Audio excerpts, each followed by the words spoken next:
We're at Roaring Knob Motorsports Complex for the Rush Late Model Race. With me now is Russel Baird. Russel, former stock car racer, moved up into the crate late models. How did you get into stock car racing? I actually got into stock car racing because whenever I was 14 years old, my dad asked me if he wanted to build a race car with me, and I said sure. And it just snowballed from there. So you started out here at Roaring Knob? Yes, I started here at Roaring Knob. How did you do in the stock cars? I did pretty good, consistently top 5 finishes. What made you want to move up into the late models? Whenever we heard that there was a crate series coming out, we decided to move up because we figured we could actually afford to run a late model since we could afford a crate motor. If it had not been for the Rush crate series, you're not going to get into a super late model. No, I would not. I'd be in a street stock at best if it wasn't for the Rush series. How do you like driving the crate late model? It's more fun than street stocks and anything else like that. These cars are an animal. They handle so much better, so much differently. It's undescribable. Now, you had a certain amount of success in the stocks. What kind of success have you seen in the crate lates? My first season, we didn't do too hot, but ever since then, we've been moving up, and I've been top 5 again. We got one of the fastest cars up at this track usually.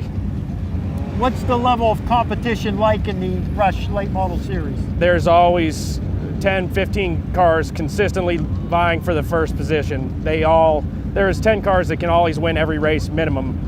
Usually everybody got a chance to win it. All right, so you're not going to get out horsepower. So there's 2 things left. It's the driver and the setup of the car. Which is the most important? Both. Can't have one and not the other. I mean, do you feel you have more strength in one than the other? I feel like I'm a competent driver, but the setup definitely helps out. I mean, I wouldn't be able to do it without having the car set up the way it is. Who helped you get the car set up properly? My dad, Russel Baird Sr., helped me set up the car, and Vince Massey also. So after you go out for hot laps, you always make changes before the feature. Who makes those calls? My dad and I discuss it, and we decide what we're going to do, and then we just pick whatever we're going to do to fix it. How often has that decision been right, and how often has it been wrong? We're usually pretty close with what we choose to do, but every once in a while we've had some decisions go wrong for us. Well, that happens to everybody. Yeah. There's a lot of choices on these late models, suspension-wise and whatnot, and that just gives you that many more choices to make a mistake. Yeah.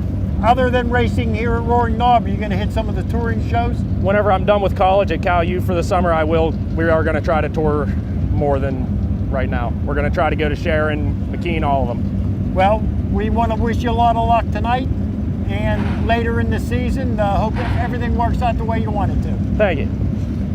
This is Tom Lang reporting for Open Throttle 360.